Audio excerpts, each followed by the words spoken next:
Bismillahirrahmanirrahim. Assalamualaikum warahmatullahi wabarakatuh.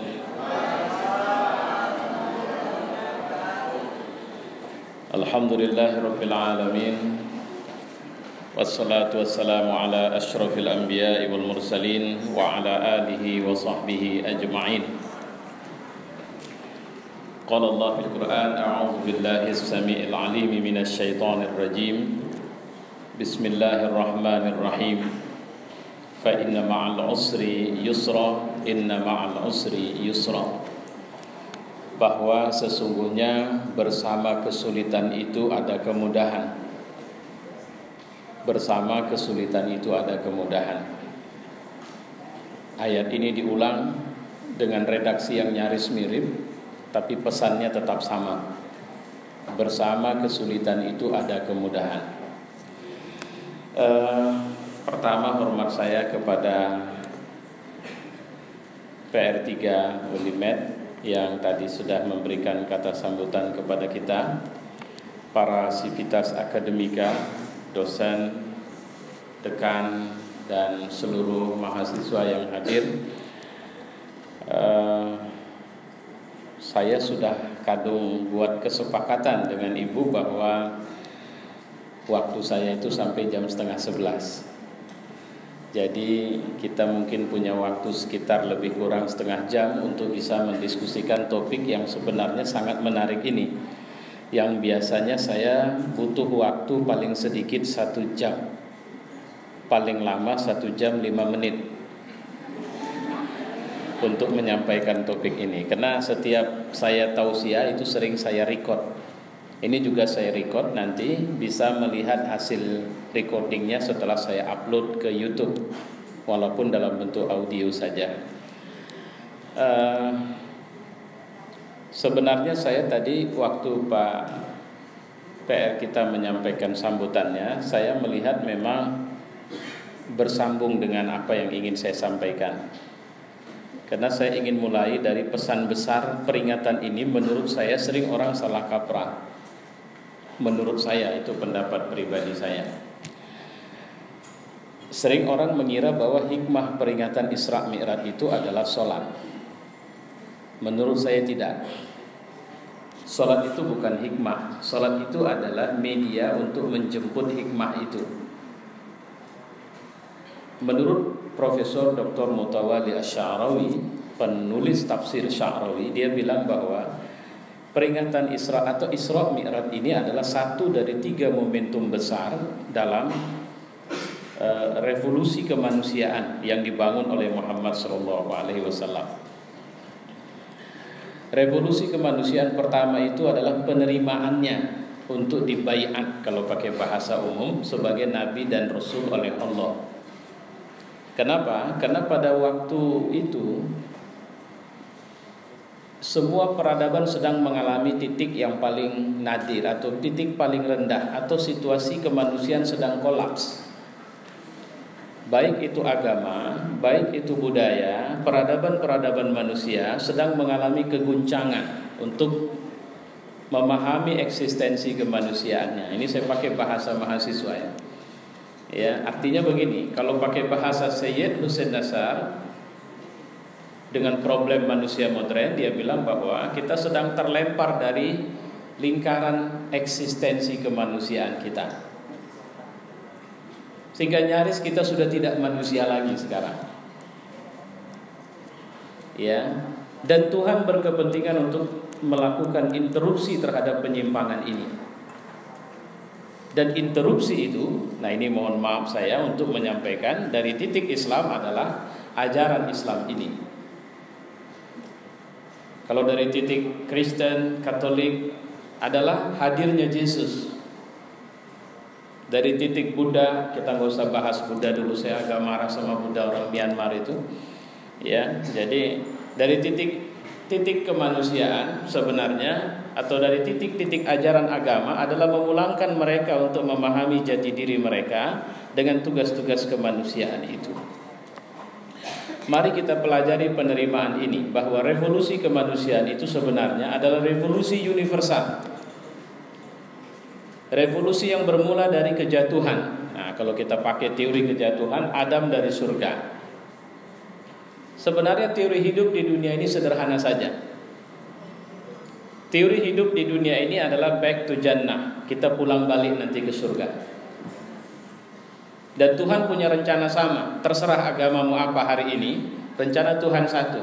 Kalau bisa nanti pas mati sudah layak masuk surga. Dinamika dalam kehidupan bisa saja orang. Nah ini tolong pahami, jangan dengan pendekatan yang salah. Karena saya bukan tokoh liberal. Saya orang yang meyakini agama saya dan meyakini agama saya sebagai jalan keselamatan.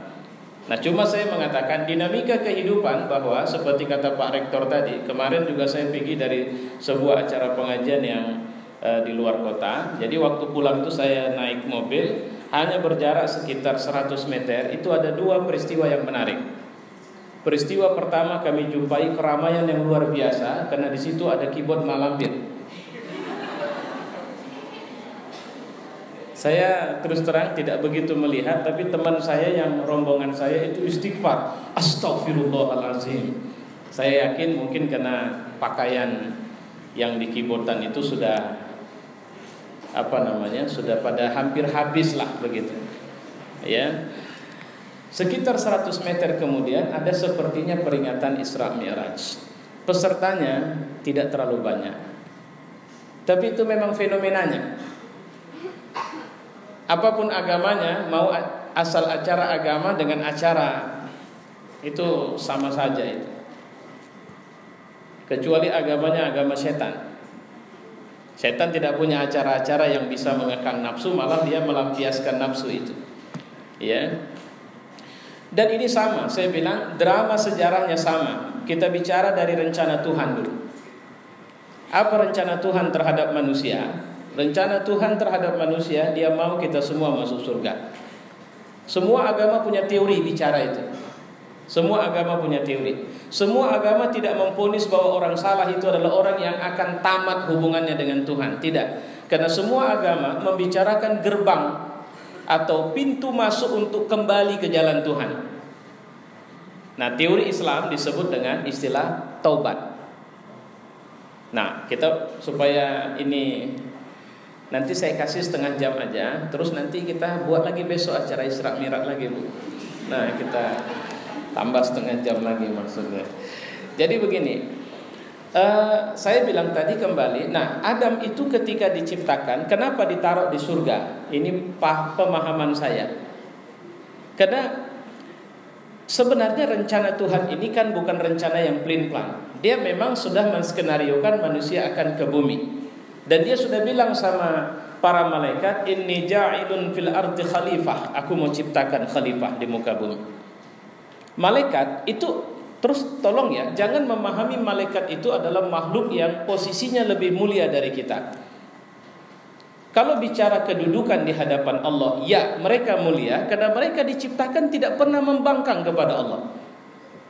Dan tidak ada yang luar biasa di situ. Kita juga bisa seperti itu kalau memang unsur untuk membangkang itu dicabut dari diri kita. Karena malaikat memang diciptakan. Ada malaikat yang sejak diciptakan gak pernah keluar dari neraka, kekal di dalam neraka. Tapi persoalannya dia bukan disiksa. Kenapa? Karena dia menjaga neraka. Karena kerjanya ya di neraka. Ada yang manaskan api neraka, ada yang tukang pukul neraka, udah megang-megang palu nungguin kita, sebagiannya kita lah ya, orang-orang yang masuk itu nyampe, ada. Dan mereka di sana tidak merasakan kesakitan karena bahagian dari ketaatan mereka kepada Allah. Nah, titik saya memahaminya begini. Seorang ketika taat kepada Tuhannya dan berada pada ketaatan yang paripurna, dia tidak akan merasakan kesulitan untuk melakukan ketaatan itu secara sempurna. Seorang yang bangun malam di malam hari dan dia punya kebiasaan bangun malam itu, ya, kebiasaan bangun malam saya maksud, artinya untuk kemudian tahajud, bukan nonton sepak bola, ya. Dia bangun tahajud, maka kesulitan untuk berpisah dari tempat tidur bukan sebuah kesulitan sama dia. Bahkan itu bahagian dari kenikmatan. Kenapa? Karena yang mendorong dia untuk bangun itu adalah taatnya kepada Allah. Berbeda sama kita yang dipaksa bangun. Itu mata sebentar terbuka, tertidur kembali. Sebentar terbuka, tertidur kembali. Tapi tolong yang melihat saya sekarang jangan seperti itu. Itu nanti seperti nakut-nakutin saya itu. Kalau yang di sini, ya. Nah, makanya titik lebih kita dari malaikat, kita unsur kepribadian kita itu ada akal, ada hati, ada nafsu. Malaikat tidak punya nafsu, maka malaikat tidak lebih baik dari kita dalam urusan untuk kemudian menunjukkan kebaikan itu. Kalau bahasa Quran, linabluwakum ayyukum ahsanu amala. Jangan khawatir, Allah tidak zalim sama kita. Allah kasih kita nafsu, linabluwakum ayyukum ahsanu amala. Allah mau lihat siapa yang paling bagus, siapa yang paling baik di antara kita. Makanya laqad karramna bani Adam, kami sudah muliakan bani Adam. Laqad khalaqnal insan fi ahsani taqwim, kami sudah ciptakan manusia pada sebaik-baik bentuk. Maka ini kalangan akhwat saya mau bilang, walau ganteng-ganteng serigala itu masih lebih bagus jelek-jelek manusia itu. Ya, karena laqad khalaqnal insan fi ahsani taqwim. Allah menciptakan manusia itu sebaik-baik bentuk. Monyet seganteng monyet, pakein peci, pakein baju kaos apa, kemudian celana jeans pakai, tetap monyet, nggak bisa bergerak dari posisi bahwa dia binatang. Oke? Maka ada dua yang harus diuji. Jadi kalau mobil mau dijual, dia harus test drive. Maka yang harus test drive itu adalah akal dan nafsu. Akal di mana dites? Ketika malaikat protes dengan pertanyaan, ataj'alu fiha may yufsidu fiha wa yasfikud dima. Gimana ini kau ciptakan lagi yang bakal menumpahkan darah di muka bumi? Kenapa malaikat bilang begitu? Apa malaikat sudah memprediksi, punya pengetahuan melihat yang ke depan? Tidak. Malaikat hanya mencatat, mememori apa yang sudah terjadi. Allah mengatakan, inni a'lamu bima la ta'lamun. Aku lebih tahu dari kalian. Karena Allah bilang begitu, malaikat diam. Setelah selesai, Allah berikan ilmu. Bahasa Quran, ya Adam, ambihum bi asma'ihim. Ini yang baru aku ciptakan, ini yang akan aku turunkan ke muka bumi sebagai mandatarisku. Ambihum bi asma'ihim. Malaikat Adam pun presentasi, tapi waktu itu saya tidak tahu pakai infocus atau tidak. Adam bilang, saudara-saudara, ini hutan. Hutan ini terdiri dari berbagai pohon. Pohon ini kayunya ada berbagai model. Kayu ini bisa kita buat nanti kita potong jadi papan, jadi beroti dan sebagainya. Dia bisa jadi rumah, dia bisa jadi kapal, dia bisa jadi ini dan sebagainya. Nah, di bumi itu ada kandungan besi. Besi itu bisa digunakan. Adam presentasi total semua. Jadi saya bisa memahami kalau ini hanya analisa filosofi. Adam itu memiliki semua kecerdasan yang kita miliki sekarang. Kenapa? Karena Allah sudah menginstall. Kalau pakai bahasa komputer, Allah sudah menginstall semua asal ilmu pengetahuan itu pada sistem otaknya Adam. Dan Adam itu punya anak cucu, kita itulah. Adam bilang bahwa nanti atom itu akan bisa dibangun seperti ini, pertemuan atom ini akan kalau diledakkan akan memunculkan gaya. Itu yang dibuat oleh Einstein kemarin. Besi-besi ini kemudian nanti bisa dibuat jadi pesawat dan sebagainya. Malaikat semuanya terbelalak, tercengang. Benar ini. Maka malaikat mengatakan, Maha suci Engkau, ya Allah, bahwa benarlah khalifah yang kau berikan ini adalah khalifah yang mungkin bisa mengendalikan bumi. Jadi di otak Adam waktu itu Unimed udah ada, Pak. Tapi dalam bahan dasar ya, saya mau bilang kenapa? Karena otak Adam dengan otak kita itu sama. Walaupun besar Adam dengan kita sudah berbeda. Kabarnya suara Adam, pembentukan Adam pertama sekali itu 60 hasta. Itu sekitar 30 meter. Jadi Adam itu tinggi besar. Dalam satu hadis, kenapa makin lama makin kecil? Karena makin banyak dosa kita. Jadi ternyata makin banyak berdosa membuat kita makin kerdil secara fisik. Saya waktu anak-anak jambu bol itu saya dapat segini. Saya pernah megang jambu bol itu begini. Sekarang jambu bol itu megangnya gini. Satu kali suap masuk. Cabai juga banyak, cabai KW sekarang istilahnya. Bahkan beras juga sudah mulai KW. Ya. Baik, selesai, correct. Untuk yang pertama Adam selesai karena test drive akal, oke, Adam bisa layak. Tapi test drive nafsu ini nggak bisa dites di bumi. Karena kalau dites di bumi, saya ngelihat wanita cantik itu waktu sekarang. 40 tahun lagi udah nggak sanggup saya ngelihatnya. Gitu. Kenapa? Karena ternyata wanita dunia secantik apapun itu mengalami penurunan terus menerus. Ya samalah kayak bapak-bapak. Waktu pertama sekali menikahi ibu, seakan-akan itu lebih dari yang belum pernah kutemukan dalam hidupku. Begitu sekarang, apa salah lihat aku kemarin itu ya? Kenapa? Karena nafsu itu seperti itu. Nafsu di dunia mengalami proses relatif. Maka Tuhan harus mentes nafsu di tempat yang nafsu tidak bisa bicara lagi. Kalau bahasa hadis Nabi itu, mala ainun ra'at wala uzunun sami'at wala khatar ala qalbil bashar. Yang dimana mata belum pernah melihat kesenangan seperti itu. Silahkan berhayal, maka hayalanmu tidak akan bisa menembus surga itu seperti apa. Ya. Ini air putih. Saya hanya memberi contoh. Ini telunjuk saya masukkan ke dalam air putih ini, dan kemudian saya tarik, maka hanya tersisa berapa tetes kalau saya teteskan air di jari saya. Nabi pernah mengatakan, kesenangan dunia dibanding dengan surga itu seperti telunjuk kau masukkan ke dalam lautan dan kemudian kau angkat lagi, maka yang tersisa di tanganmu itulah kenikmatan dunia, sementara lautan itu adalah surga. Jadi nggak usah dipikir-pikir sekarang, bisa gila kita nanti. Ya, karena sampai-sampai ada sebuah hadis mengatakan, jika bidadari surga, permaisuri surga itu keluar dari surga ke bumi, maka dia tersenyum, itu matahari kalah sinarnya itu. Pesonanya itu luar biasa. Kalau bahasanya membuat, kenapa? Karena rumah di surga itu tajri min tahtihal anhar. Saya pernah pergi ke sebuah rumah yang kita jalan di atasnya, di bawah ikan berenang. Untuk membuat itu dia butuh duit banyak itu. Tapi ternyata surga itu, kita jalan di atas surga, maka kita bisa melihat ikan-ikan berenang dan sungainya juga unik. Udahlah, nggak usah kita pikirin, nanti sama-sama kita di sana itu insyaallah. Ya, kalau membahas ini luar biasa itu nanti. Nah, oke, Adam dimasukkan ke dalam. Allah mengatakan, uskun anta wa zaujukal jannah. Udah, tinggal di sini. Dan silahkan makan dan senang-senang di sini sesukamu.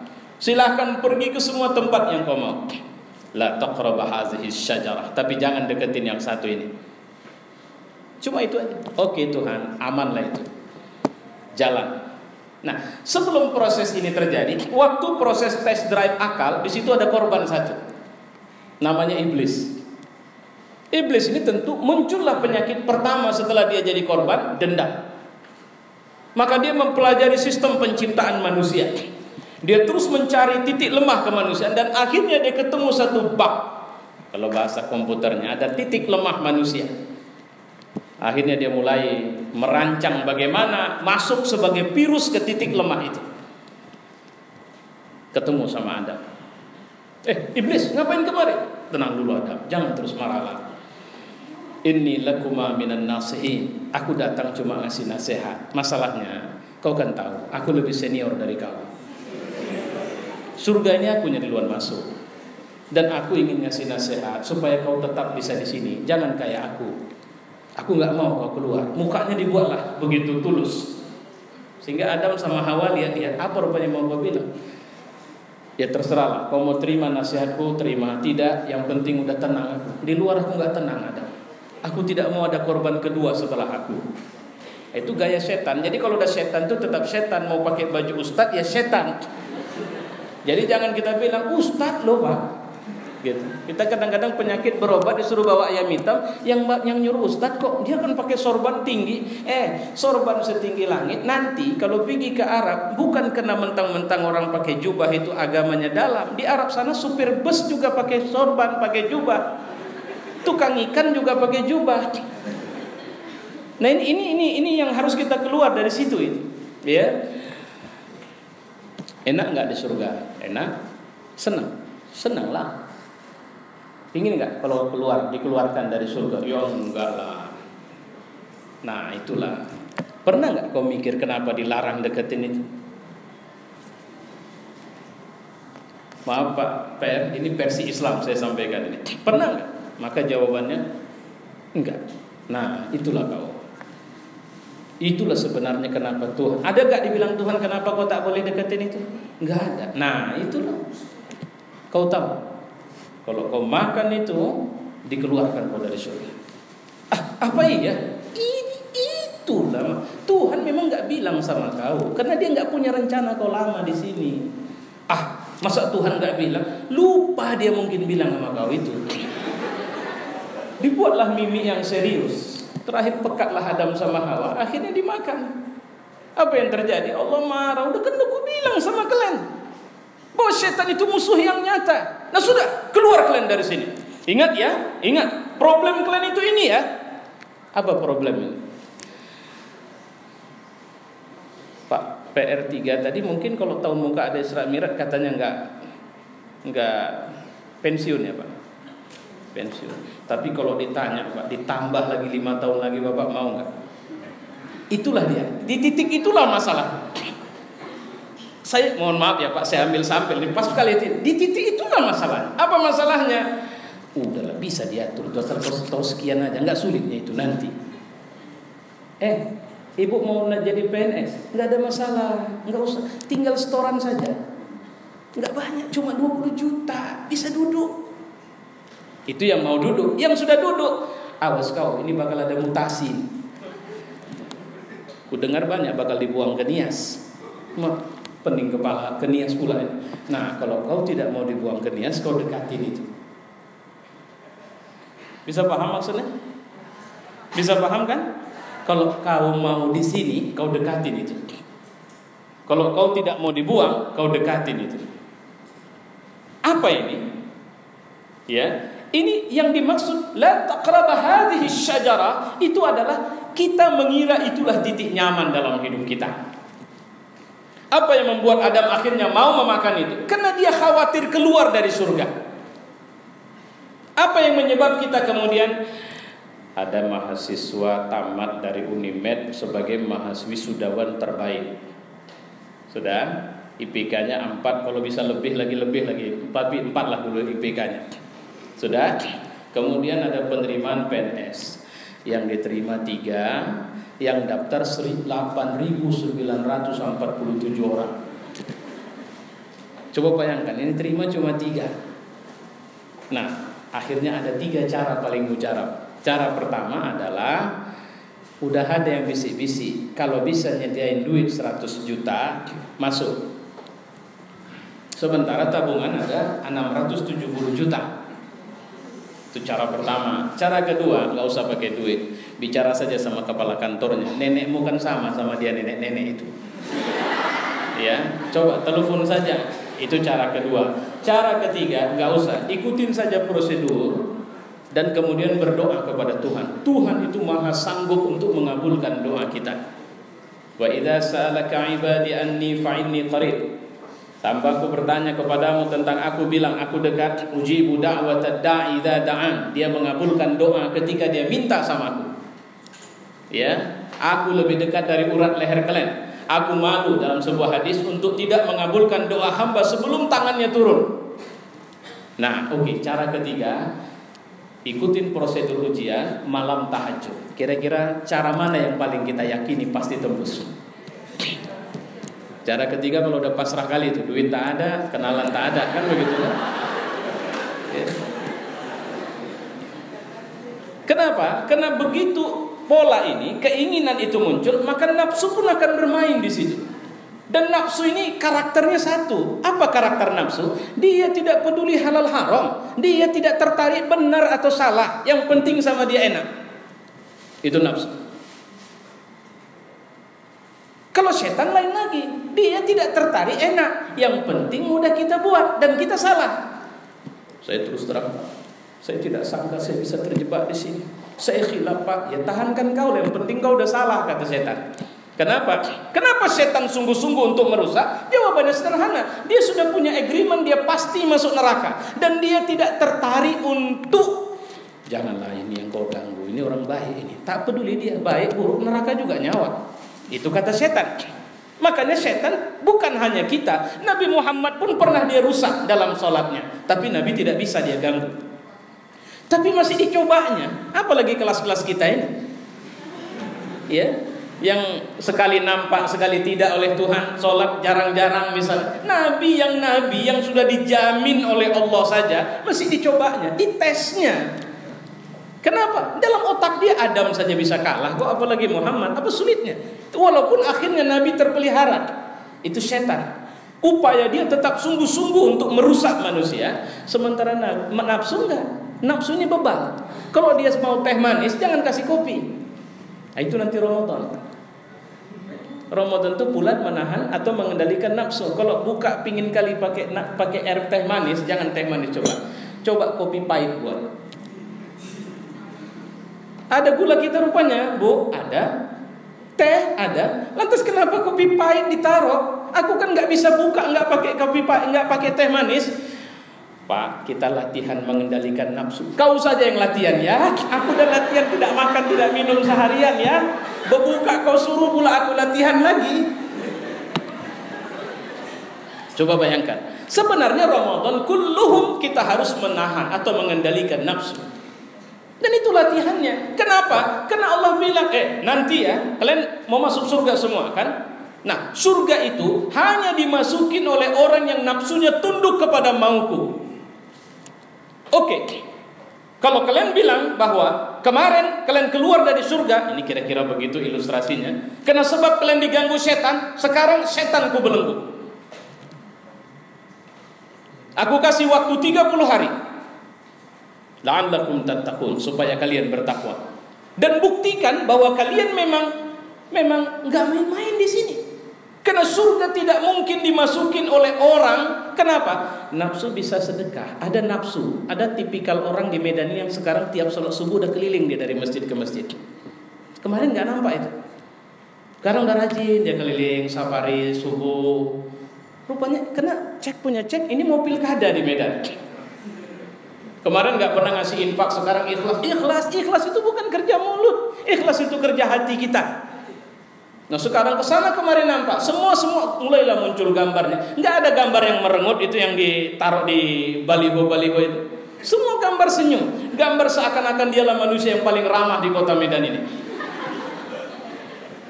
Pertanyaannya, apakah dia melakukan itu untuk mengharapkan surga? Ketika sebuah amal dilandasi oleh nafsu, Tuhan tidak mau. Lakukan pekerjaanmu dengan landasan kau tunduk samaku. Kenapa? Aku nggak mau lagi kalau pakai itu saya bilang ilustrasi bahasan. Aku nggak mau disuruh lagi ya. Kemarin ayah kalian keluarkan dari surga karena dia makan buah khamdi itu. Dan kemudian ada intervensi setan. Nah sekarang, setannya kau belenggu, kalian latihan. Ternyata betul juga gitu. Coba saya tes ini sekarang. Nanti Ramadan datang, kalau tarawih mana pilihan? Tarawih yang 23 rakaat apa yang 11 rakaat? 11. Baik. 11 rakaat itu ikut masjid yang imamnya speednya tinggi atau speednya slowly? Ini hitung yang 11 ini. Yang 23 kita sama-sama lah, nggak berdaya lah lama kali Pak. Itu kan bahasan nafsu itu. Bahasan nafsu. Baik, kita ikut yang 11. Yang 11 very very speedy atau very very fastest. Saya Pak, kalau ada imam yang saya belum tegak dia udah sujud, itu yang saya kejar Pak. Itu nafsu. Coba bayangkan itu. Ya. Jadi inilah yang sebenarnya dilatih, ini yang kemudian ingin diajak untuk kemudian oleh Allah untuk disiplin, punya intibat istilahnya, punya disiplin. Ya. Allah mau kita membuat keseimbangan antara akal pikiran kita, antara hati kita dan kemudian nafsu kita. Nafsu kita harus menjadi force atau kekuatan yang memang nafsu dibutuhkan. Aku sebenarnya nikah ini karena kewajibannya. Kenapa? Enggak seleranya aku dengan istriku ini. Bagaimana dia bisa nikah enggak selera? Kemarin ada orang yang menikah. Ini kisah nyata ini. Dia tidak cinta. Tapi sebenarnya dia cinta. Apa saya bilang? Ketika kita lihat dari muara hatinya, dia mencintai istrinya. Dan dia tidak mau mengganggunya. Dari menikah sampai cerai, dia tidak sentuh istrinya. Kenapa? Karena aku menyayanginya sebagai adikku, bukan istriku, kata dia. Terus, kenapa dia tidak mau mendekatinya sebagai istri? Karena nafsunya tidak mengeluarkan bahasa cinta. Kalau bahasa Quran itu mawaddatan wa rahmatan. Rahmatan itu harus datang dari muara keimanan atau dari sumber keimanan, yang itulah yang akhirnya melahirkan rahmah. Tapi nafs kita yang tunduk kepada Allah, itulah yang akhirnya melahirkan mawaddah. Yang sering cepat habis itu mawaddah. Setahun, 2 tahun, 3 tahun itu mesti ini. Begitu 4, 5 tahun itu udah berubah itu. Terjadi pengeroposan mawaddah terus menerus. Ya. Nah, baik. Oke, ini event pertama. Allah mau kita pulang kepada titik kemanusiaan kita. Saya mau tanya, mana lebih bagus kita belanja? Saya mau beli tas, atau saya mau beli baju. Beli baju sama orang Islam atau sama orang yang bukan Islam? Ayo, yang bilang beli baju sama orang Islam tunjuk tangan.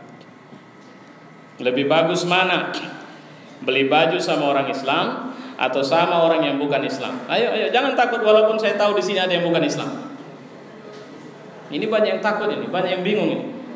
Ayo. Oke, baik. Yang bilang beli baju sama orang yang bukan Islam lebih baik mana? Yang bingung coba silakan tunjuk tangan. Saya tidak setuju itu. Kalau dalam jual beli, teorinya bukan agama, tapi teorinya adalah kemampuan untuk memberikan pelayanan, di mana seorang pedagang dia berperan sebagai pedagang yang benar, pembeli berperan sebagai pembeli yang benar. Saya pernah beli baju, ketika bajunya di atas sana, saya minta diturunkan. Itu yang mau nurunkan nengok muka saya dengan tidak ada bersahabat. Lantas dia bertanya, "Bapak mau beli atau enggak?" Coba bayangkan betapa tersinggungnya saya. Satu hari saya pergi ke satu toko yang bukan orang Islam. Saya mau beli tas. Ketika yang saya minta semua dia bongkar, tidak ada yang cocok. Dia naik ke atas, rupanya ada tempat dia nyimpan, turun, dan saya tidak cocok. Lantas dia bilang, "Saya minta nomor HP Bapak. Nanti seminggu lagi barang saya ada yang bagus masuk. Nanti saya telepon Bapak." Mana yang lebih baik dari dua orang ini? Saya cuma mau bilang, yang diturunkan Allah dari atas langit sana atau dari surga sana ke bumi itu adalah manusia yang berperan jadi khalifah. Singapura itu nggak perlu pakai dalil haram merokok. Negaranya adalah negara yang bebas asap rokok. Indonesia, ustadznya berdebat makruh haram. Tapi di masjid pun ada asbak rokok. Coba bayangkan itu. Ya, jadi intinya saya tidak suka ada satu kalimat yang sering kali menyandera kita untuk merasa puas tapi tidak berbuat apa-apa. Apa itu? Ad-dunya sijnul mu'minin wa jannatul kafir. Dunia itu adalah penjaranya orang mukmin dan surga orang kafir. Pak Ustaz, kenapa kita miskin-miskin orang Islam? Jawabannya, ya karena ini penjara kita. Saya nggak mau. Memahaminya adalah bahwa sebagai mukmin tidak ada kenikmatan hakiki yang kita cari kecuali surga. Rumah sebesar apapun orang bisa ninggalin sebentarnya itu. Tinggal di rumah itu. Jabatan tak terasa Pak PR kita juga bakal meninggalkan kita, pensiun. Beliau akan diganti dengan orang lain. Saya kemarin orang tua saya sudah sempat ngurus paspor, tak jadi berangkat umroh. Kenapa? Allah sudah panggil di luar. Ada orang bangun rumah besar. Nah ini mohon maaf saya. Ini biasanya kalau berjanggut lebih soleh. Saya mau tanya dulu. Kalau saya bilang rezeki, apalah sinonimnya yang ketemu langsung? Rezeki. Terus apa? Apa itu? Rezeki gitu. Kalau saya bilang rezeki, kayak tukul buat apa? Kuisnya tukul itu apa namanya? Rezeki. Terus Apa? Begitu saya bilang rezeki, yang kebayang apa? Harta, duit, jabatan. Ada yang kebayang rezeki itu misalnya anak enggak sekarang? Saya Pak, umur saya 42 tahun alhamdulillah. Istri saya doakan itulah istri dunia akhirat saya. Di surga nanti itulah istri saya. Dan cuma masalah anak, memang saya berharap ya, namanya anak ini tak bisa kita minta sama selain Allah. Mau minta banyak dapat sedikit alhamdulillah, minta sedikit dapat banyak alhamdulillah. Sekarang ini anak saya masih 9 orang Ibu. Masih. Tadi malam kami baru lagi bicara sama istri, kayak mana Bang?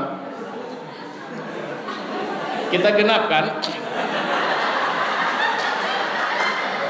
Saya bilang terserah, kalau saya ready saja. Ya, persoalannya menambah itu bukan istri saya, tapi Allah. Orang nggak mau minta sedikit dikasihnya banyak. Terus itu rezeki enggak? Bala atau enggak itu? Wah Ustaz, coba bayangkan kalau cuma kerjaannya tukang becak penghasilan 20.000 per hari, anaknya sampai 9. Rezeki atau bala anak itu?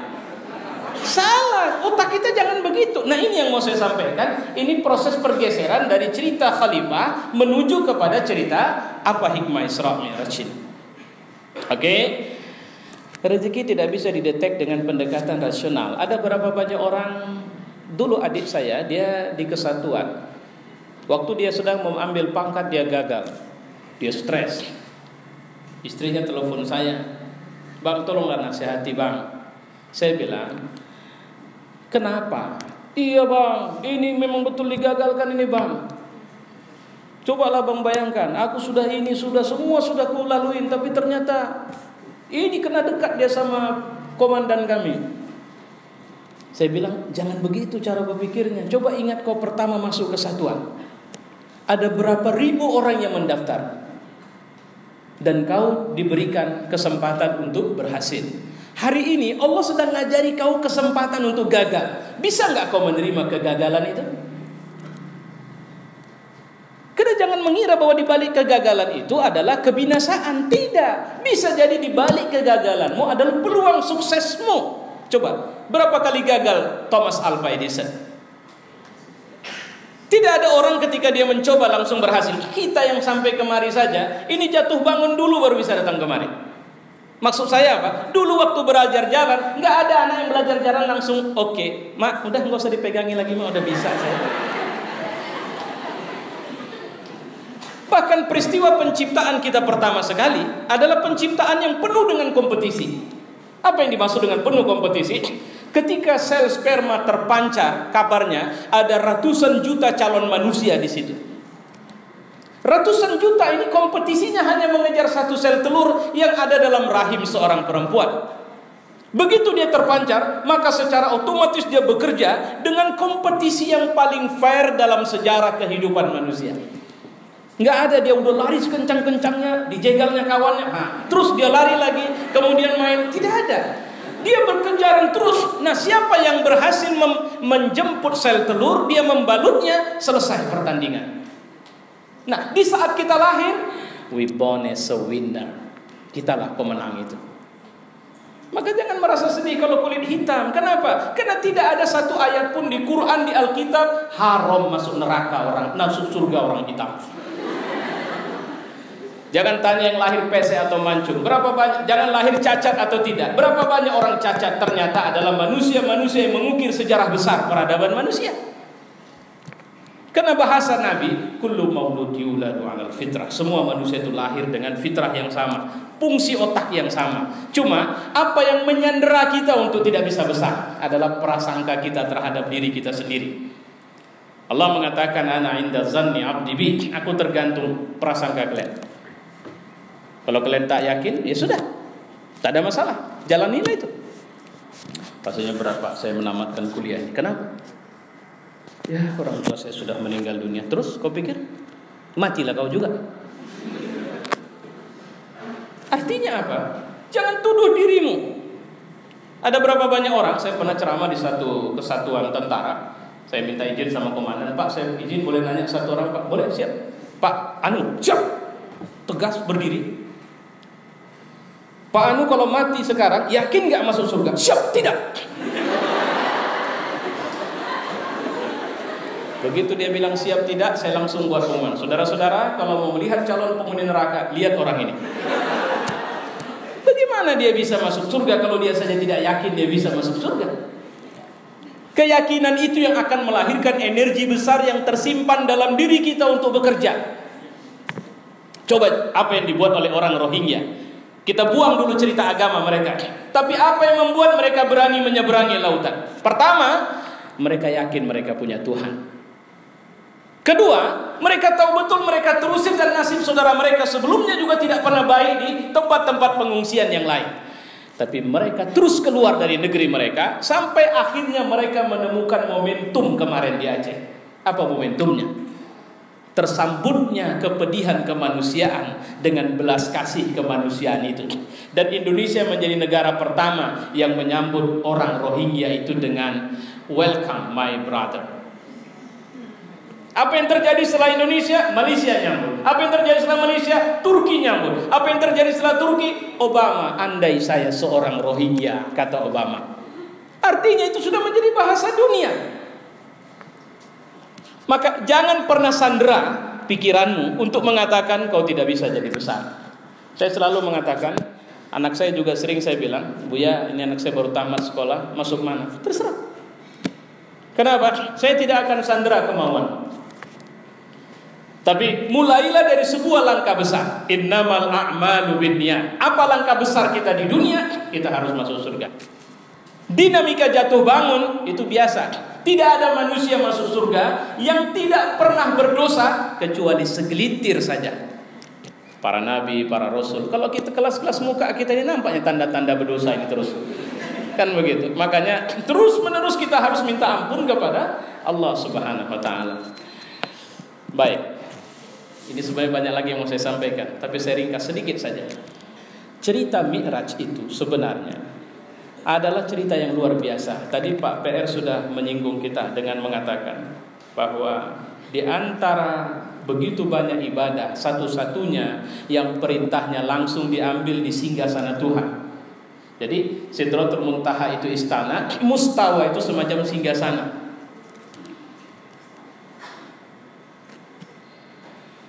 Ada orang baru jadi kepling saja kita mau ketemu, berat nemuinya. Kalau mahasiswa yang paling payah dijumpainya itu adalah pembimbing skripsi.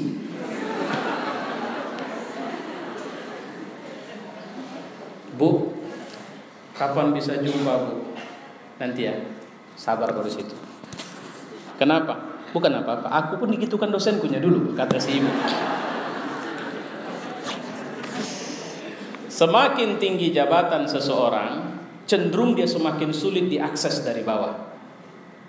Itu sudah sunnah orang tidak benar, bukan sunnah orang baik. Karena teori Mi'raj ini telah mengajarkan kepada kita, Allah itu adalah pemilik semesta raya. Berapa banyak benda atau galaksi dalam semesta? Kabarnya miliaran galaksi.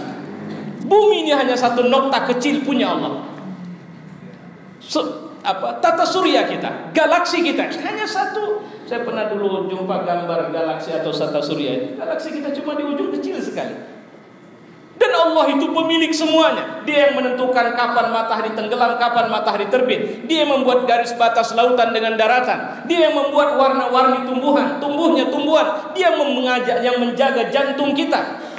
Dia bilang, if you need me, you can come to me. Jika kau butuh aku boleh datang sama aku dan aku akan ada bersamamu. Every time, everywhere. If you want, kapan saja, di mana saja jika mau, aku dekat. Tidak pakai perantara, nggak usah masukkan ke ajudan dulu, tidak perlu asisten. Kau katakan saja Allahu Akbar, maka kau sudah bicara denganku. Itu bahasa sholat. Maka ketika kita sholat, seorang perempuan tidak perempuan dalam sholat, seorang laki-laki tidak laki-laki dalam sholat. Kulit hitam, kulit putih, pejabat, tidak pejabat, kaya, miskin, sama Tuhan sama, statusnya hamba Tuhan. Bicaralah. Maka awalnya inni wajjahtu wajhiya lilladzi fatara as-samawati wal ardh. Aku hadapkan wajahku kepada yang menjadikan langit dan bumi. Itu awalnya. Di akhirnya, fil alamina innaka hamidum majid. Di sentoro semesta raya ini cuma kau yang layak terpuji Tuhan. Baru kita boleh selesai. Artinya, gelombang orang sholat sama. Berdiri, rukuk, i'tidal, sujud, duduk antara dua sujud. Sama. Tidak lantas pejabat, lantas berbeda. Sujudnya sekian kali, rukuknya sekian kali. Tidak ada itu. Di hadapan Tuhan kita sama. Bahkan kita membawa tanda yang sama apapun jabatan kita. Saya mohon maaf, ini lagi dengar asik ceramah saya ini, mungkin ada yang buang angin tadi. Mungkin. Cobalah perhatikan, setelah buang angin, biasanya setelah sampai ke hidung kitanya baru kita tahu ceritanya itu. Dan setelah sampai ke hidung kita, kalau kita bukan pelakunya, pasti kita akan menoleh ke kanan dan ke kiri. Pertanyaannya, kenapa tidak tahu siapa yang buang angin? Kenapa tidak tahu? Karena angin tidak membawa merek keakuan. Angin membawa merek universal. Merek universal itu adalah manusia. Sehingga nggak bisa ketahuan. Ini kalau dari baunya perempuan ini. Nggak bisa. Mereknya universal. Karena merek universal, kita tidak, maaf, sama seperti kotoran manusia kalau ada di sini. Kita nggak bisa bilang, ini kayaknya penghasilan 40 sampai 60 juta. Kenapa? Model lingkarannya itu nampak ya.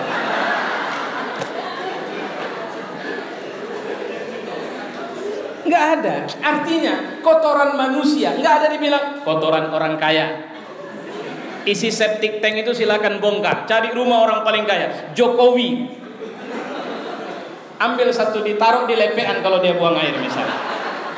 Cari rakyat paling miskin, bawa ke lab. Periksa apakah karakter kotoran presiden berbeda dengan karakter kotoran rakyat. Bau, warna, rasa sama kalau bahasa fikih.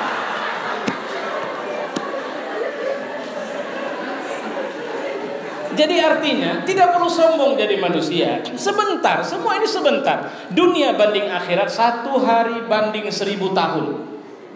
Ada orang di sini 60 tahun umurnya, itu baru 1,5 jam di akhirat.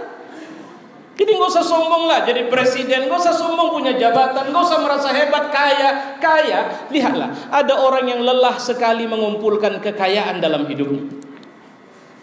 Telepon, assalamualaikum, bapak ada? Waalaikumsalam, bapak lagi ke Amerika pak. Kapan balik? Nanti seminggu lagi pak. Telepon lagi. Assalamualaikum, salam. Udah pulang bapak? Udah pak, tapi udah pergi ke Jepang pak. Oh iya, balik kapan? Minggu muka katanya pak. Oh iya, nanti saya telepon minggu muka ya, bilang ya, kirim salam dari saya. Assalamualaikum, waalaikumsalam. Bapak ada Singapura pak berobat. Loh, sakit pak. Kemarin waktu baru pulang dari Jepang langsung terbang lagi ke Singapura. Oh iya, tapi tak tahu lah pulangnya kapan ya. Ya cobalah bapak cek seminggu lagi pak. Telepon seminggu lagi. Assalamualaikum. Salam. Bapak ada? Udah meninggal pak. Cobalah bayangkan. Ya, cobalah bayangkan. Ada orang yang lelah mengumpulkan kekayaan, tapi tidak dikasih kesempatan menikmati kekayaan yang dia kumpulkan. Ya kayak bapak tadi tuh, kesana kemari, tidur, makan, bayar terus. Sementara ada orang yang sekolah pun tak tamat SD, tapi dia dikasih nikmat menikmati kekayaan yang dikumpulkan orang banyak. Nonton TV Ultra HD, makan enak tiap hari, pergi belanja pakai mobil mewah, buka kulkas isi segala buah bisa dimakan. Tapi status aja yang nggak enak dengarnya, pembantu rumah tangga. Coba bayangkan. Artinya itu di antara kita. Makanya Allah bilang kalau kalian stres dengan status kalian di antara manusia, aku Tuhan kalian. Orang paling merdeka itu adalah orang yang tidak pernah menyerahkan ketundukannya kepada selainku. Harga dirinya adalah surga, dan dia hanya tidak merdeka di bawah kekuasaanku. Jadi siapa manusia paling merdeka di antara kita adalah manusia yang telah menyerahkan harga dirinya kepada Allah saja, tidak yang lain. Dan dia mengatur jadwal ujung rambut sampai ujung kakinya sesuai dengan maunya Allah. Kayak tadi yang tes mau masuk PNS, kalau dia yakin sama Allah, ini kan bicara yakin, aku dekat. Tapi Tuhan, aku udah berdoa berulang kali tidak pernah terkabul. Salah, kau bukan tidak terkabul. Aku kan lebih ngerti mau ngasih apa sama kalian. Cobalah kau minta jabatan. Dalam tayangan ke depanku, begitu kau duduk 6 bulan ke depan, kau pindah rumah ke rutan, rumah tahanan. Makanya aku nggak kasih, karena kau tidak cocok di situ. Orang kalau sakit apa yang dia butuh? Sembuh, bukan obat. Dia butuh sembuh. Sembuh itu siapa yang kasih? Tuhan. Ini mohon maaf saya. Yang Kristen itu ada kasih melanda, pengobatan, mukjizat ini itu. Saya bilang, sering saya ditanya orang, saya bilang apa? Siapapun, ingat, siapapun ketika dia sudah sakit atau terzalimi dan dia mengatakan, wahai Bapa kami, atau hai Ram, atau Sang Buddha Suci dan sebagainya, maka Tuhan akan mendengarkan itu. Kenapa? Karena posisinya di hadapan seluruh manusia, dia adalah Rabbul Alamin, Tuhan semesta alam. Kalau Tuhan semesta alam, Tuhan semua orang. Jangan menzalimi orang walau berbeda agama sekalipun, karena kalau dia mengatakan hai Tuhanku, maka selesai. Allah akan memberikan jawaban. Maka zalim tidak boleh berlaku. Terus apa lagi?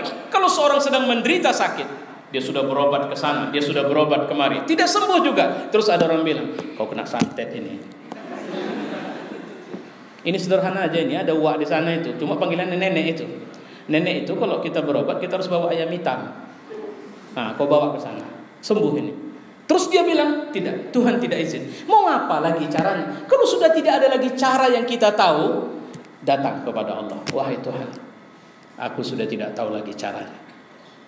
Tapi jika kau menginginkan kesembuhan, dan memang kesembuhan itu lebih baik untukku sekarang, berilah aku kesembuhan. Tapi jika kau belum menghajatkan kesembuhan untukku, aku meyakini ini bahagian dari kebaikan yang sedang kau siapkan kepadaku. Mungkin ada dosa yang tidak bisa hancur kecuali dengan sakit ini. Izinkanlah aku bersih dari dosaku. Orang kayak begini, Allah pun kasih sembuh itu insyaAllah. Walaupun bentuk kesembuhan itu macam-macam. Ada orang yang begitu sakit minta sembuh, Allah tidak kasih. Minta sembuh terus, ya Allah kenapa tidak kau? Tidak. Kenapa? Karena Allah senang kali dia nengok merengek itu. Kenapa? Waktu belum sakit gak pernah berdoa, maka dikasih Allah sakit. Ada orang, kenapa dia sakit? Karena kalau tidak sakit maksiat saja kerjanya, maka dikasih Allah dia sakit. Jamaah yang mulia, saya pikir ini catatan akhir dari saya.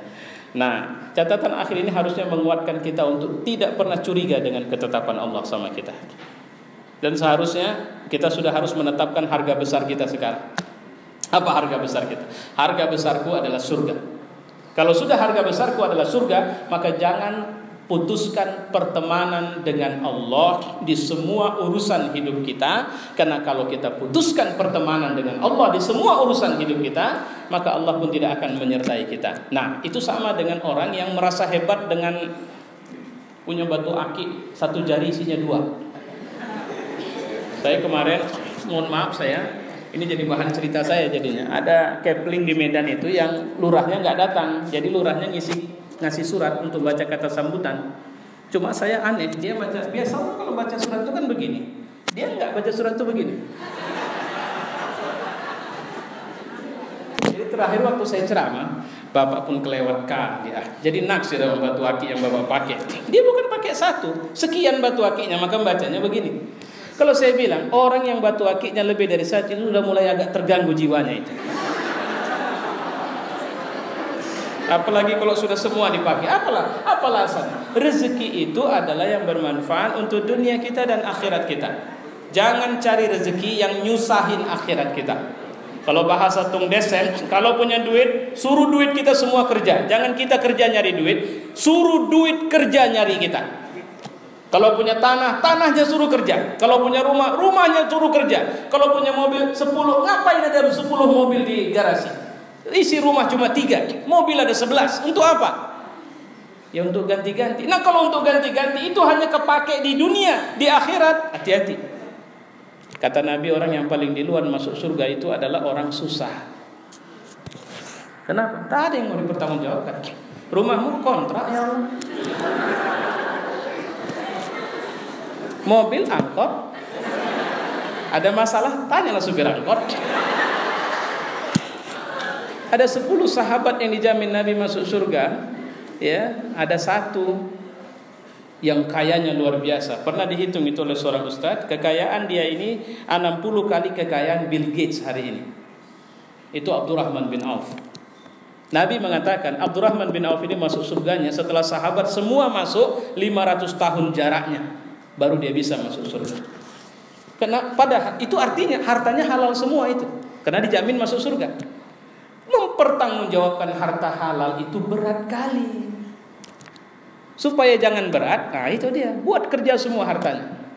Ada mobil kita 9, kasih orang satu, tinggalkan di rumah. Untuk apa kita tahan banyak-banyak? Ya. Nah, nanti kalau ibu-ibu yang jadi PA, pembimbing akademis, nah itu dia, datang masuk, kasih minum. Kasih, udah makan nak? Belum bu, makan kita dulu makan. Enggak bu, mau udah nanti ibu tanda tangan, ini jangan takut.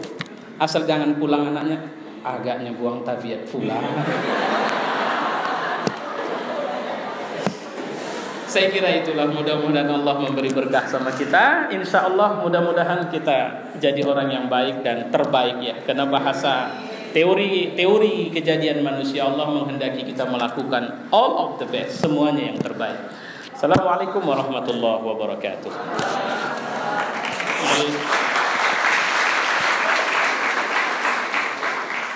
Kita tutup dengan doa.